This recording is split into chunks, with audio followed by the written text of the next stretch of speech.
초인계 유체 공정 용출에 인정을 합니다. 오늘 마지막으로 발표드릴 내용은 초인계 CO2를 이용해서 초인계 CO2를 솔벤트와 그리고 다른 솔벤트의 용해도를 떨어뜨리는 앤티솔벤트 또는 난솔벤트로 사용되었을 때 상승된 유체 입자들을 보고서 두 가지 방법을 비교하는 것입니다.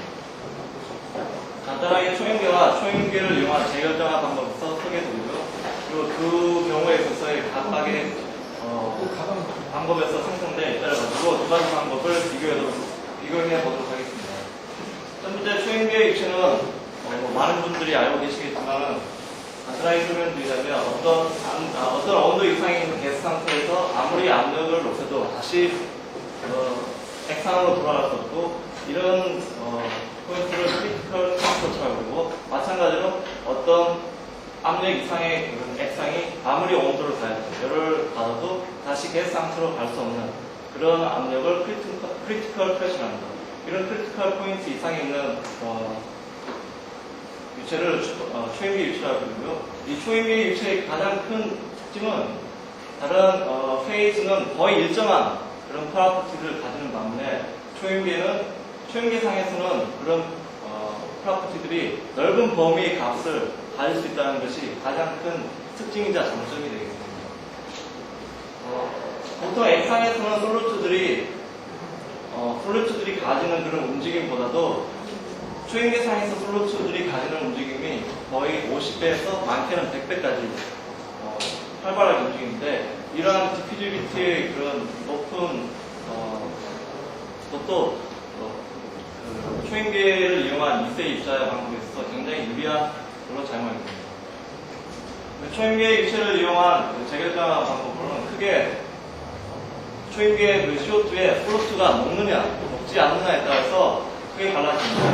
초인계 CO2의 녹는 솔루트의 경우에는 아주 간단하게 초인계 CO2의 솔루트를 녹여서 그 만들어진 초인계 솔루션을 대기압장에 분사시킵니다.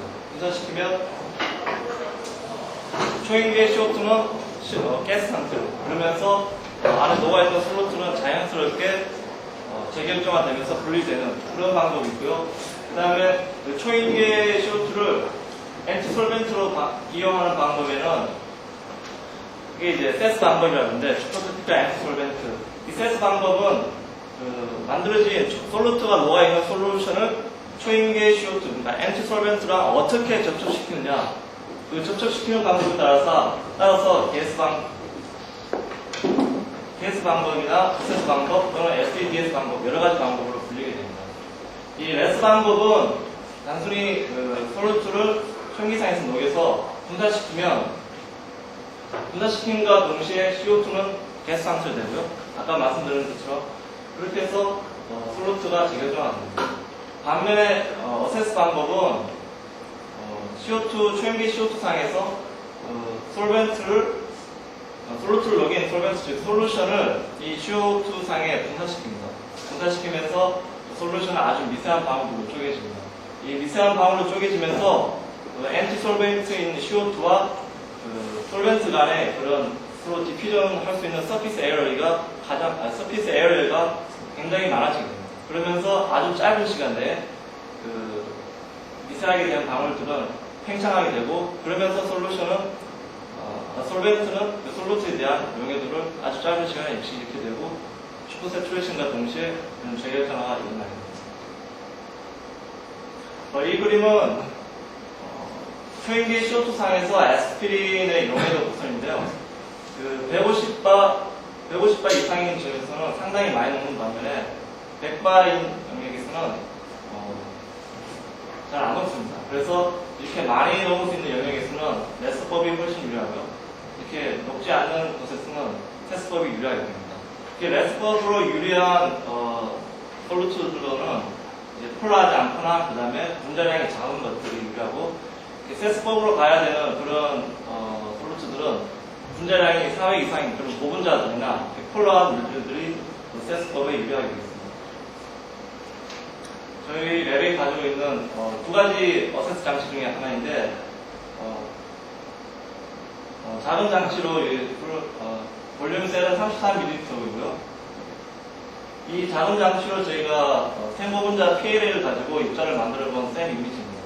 그림에서 아시겠지만 이렇게 작은 원으로 비교해 보시면 굉장히 작아졌다는 것을 알 수 있습니다.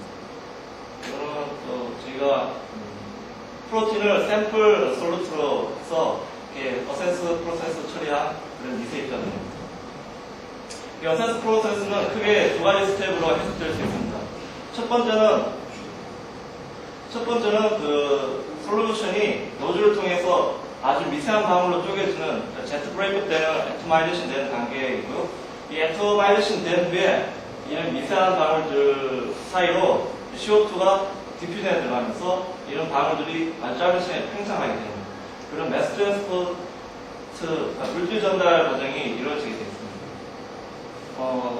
이런 제트 브레이크의 발달 정도로 나타내는 디멘드 리스 넘버로 웨브 넘버가 있는데, 이 웨브 넘버는 어떤 스트림이 디포메이션 하려는 포스와 그 다음에 리포메이션 하는 포스의 비로 정의됩니다. 그래서 웨브 넘버가 크면 클수록 이렇게 스트림이 형태를 유지하지 않고 이렇게 아주 쪼개지려는 그런 힘을 가진다고 나타낼 수 있습니다. 그래서 저희가 애토마이제이션 되는 그런 셀 안에서 애토마이제이션 되는 그런 관찰하기 위해서 영상 장치를 캡처하는 거예요. 실제로 저희가 CO2 데ን시티를 변화시켜가면서 솔벤트가 분사될 때 과연 애토마이제이션이 어떻게 되는 정도를 나타낸 사진입니다. 보시면 아시겠지만 낮은 CO2 데ን시티가 낮은 영역에서는 솔루션이 분산됨과 동시에 이렇게 흩어지지 않고, 그 다음에 고압에서, 그러니까 아주 CO2 데ን시티가 높은 영역에서는 솔루션이 분사되자마자 아주 이렇게 미세한 방울들로 쪼개질 수 있습니다.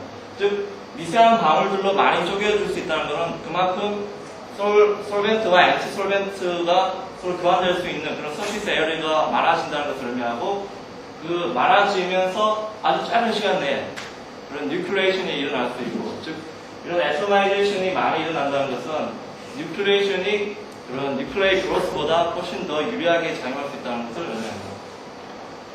그래서 이 애토마이제이션이 있고 없는의 차이가 또 다른 그 세스 방법인 게스 방법에 의해서 이해될 수 있는데요. 이 게스 방법은 어세스 방법과는 달리 미리 준비된 솔루션에 CO2를 촌계 상태일 때까지 불어넣습니다. 그러면서 이 솔루션이 팽창하면서 이 솔벤트와 솔루트에 갖고 있던 용해 도로를 잃게 되고, 그와 동시에 이제 솔루트가 따로 이렇게 분리되는데요.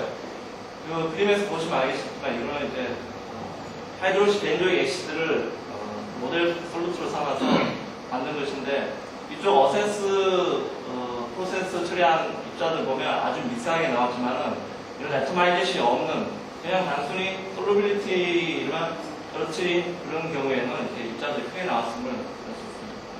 저희 랩에서 이런 결과를 이제 검증하고자 인슐린을 DMSO에다 녹여가지고 실제 얻어진 프로틴 입자들의 그런 샘 이미지입니다. 보시면 알겠지만 아주 그 CO2 데ን시티가 낮은 영역에서는 이렇게 분산되는 솔루션이 이런 식으로 이렇게 쪼개지지 않고 그냥 일직선상부터 쭉 빠지게 됩니다.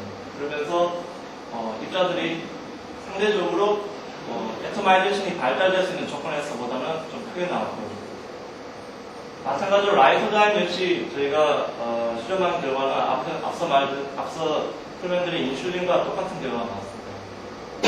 하지만 저희가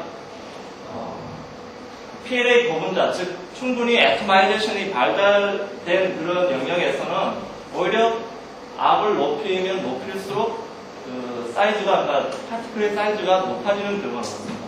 즉 앞서 설명드렸을 때는 애토마이제이션이 충분하기 위해서는 일정한 압력 이상이 되는데, 일정한 압력 어느 이상에 올라오니까 오히려 입자들이 이렇게 커지게 되는 그런 상반적인 결과를 얻게 됐습니다.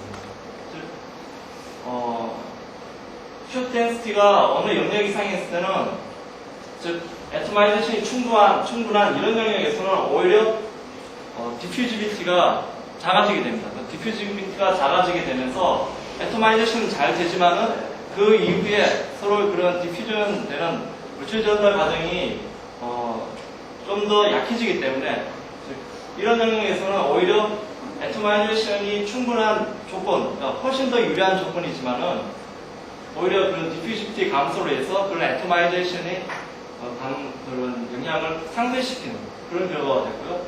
이쪽은 이제 그래서 이제 이쪽은 얼마만큼 매스 트랜스퍼가 잘 되느냐 거기에 따라서 입자의 크기를 컨트롤할 수 있게 되고 이쪽 CO2 영역이 작은 쪽에서는 애토마이제이션이 잘 안 일어납니다. 그러니까 매스 트랜스퍼가 유리한 반면에 애토마이제이션이 안 일어나기 때문에 아주 큰 그런 입자 크기를 가질 수 있는데 실제로 저희가 지금 여기서는 데이터 포인트가 없는데 이쪽 영역에서 생성된 PLA는 그 필터상에서 아주 늘어붙어가지고 쉽게 말해서 이제 떡이 되거나 그 다음에 아주 시트 폼으로 나타나서 파티클 사이즈 어널리시스를 하기 어려운 그런 샘플들로 나왔습니다. 저희는 이러한 CO2 덴시티에 대한 파티클의 그런 영향을 살펴보기 위해서 좀 더 스케일업된 벤치 스케일에서 실험을 해보았습니다. 하지만 그 작은 장치에서 CO2 덴시티에 대한 그런 뚜렷한 상관관계가 이 큰 장치에서는 나오지 않았습니다. 반면에 솔루션의 그런 농도라든지 그 다음에 솔루션의 플로우 레이트에 대해서는 뚜렷한 상관관계를 우리가 얻을 수가 있었습니다. 그래서 왜 이런 결과가 나왔는지는 저희가 레스 방법을 통해서 이해할 수가 있었습니다. 이 레스 장치는 전체 시스템이 백프레쉬 레귤레이터에서 조절되고요. 그 다음에 이 초인계 솔루션이 분사되면서 이쪽 부분은 이제 열 손실이 있기 때문에 노즐 부분은 C밴드로 감았고요. 이렇게 해서 아스피린을 가지고 저희가 레스법으로 미세 입자를 만들어 보았습니다. 그림에서 보시면 알겠지만은 이쪽 왼쪽은 레스법을 처리하기 전에 샘플이고요. 이쪽은 레스로 처리한 후에 그런 샘플입니다. 아주 이렇게 작아졌음을 알 수 있습니다. 근데 이 아스피린을 레스법이 아닌 어세스법으로 이렇게 처리해 봤을 경우에는 아주 상반된 결과가 나왔습니다. 그러니까 가운데 있는 것이 이제 프로세스 전입니다. 그런 상태의 아스피린이고요. 이쪽은 레스법으로 처리된, 그리고 오른쪽은 어세스법으로 처리된 상태의 그런 미세 입자입니다. 똑같은 배경입니다. 근데 이제 레스법인 경우에는 아주 이렇게 미세한 파워도 나왔지만 오히려 어세스법일 경우에는 처리되기 전보다는 폭은 이렇게 감소됐지만 어떤 원디멘전으로는 굉장히 길어지게 된 그런 결과가 나왔습니다.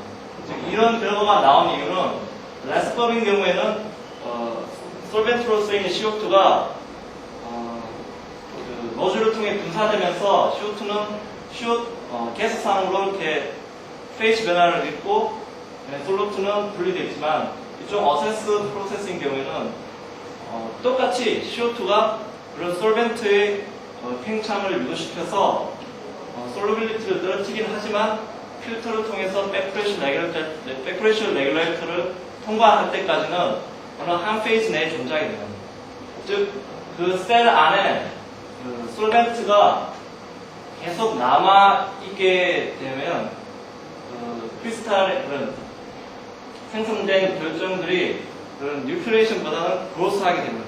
좀 더 솔벤트의 영향이 커지게 됨을 의미합니다. 즉, 앞서 설명드렸는데 그 벤치 스케일에서는 저희가 펌프라든지 그런 용량들이 훨씬 더 커졌습니다. 그러면서 저희가 그 셀 안에서 일어나게 되는 그런 솔벤트와 그 엔티 솔벤트 양에 대한 관계를 저희가 다른 장치에서는 몰랐고 그런 큰 장치에서는 그런 식의 그런